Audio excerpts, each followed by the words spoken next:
Gaur oso egun garrantzitsua da, gaur ikusiko dugu gure nazioaren taldea, bere kamiseteagaz, bestekin, parean, bardintasunean, jokatzen, eta hau ez genduan irudikatzen,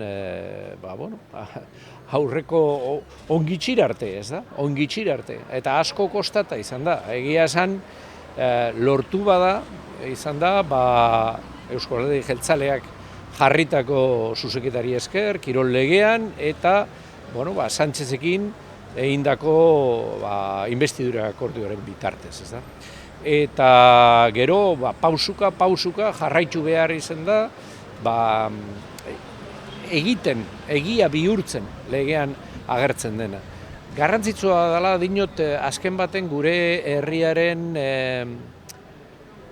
naziotasun aitorpena dalako, eta ikusgarritasuna emoten dauzku.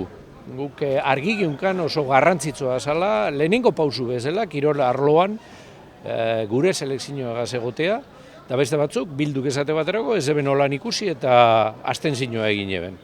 Guk bultzatu gendun, aurrera atera gendun, eta egia esan posik gagoz. Pertsona askok parte hartu indabe, hau egia bihurtu zedin, eta danoi eskerrak emon gura dautze daz. Benetan talde lana izan da, eta itxaroten dut, hau lehenengo pausua beste kiroletan be, laster gure taldea ikusteko.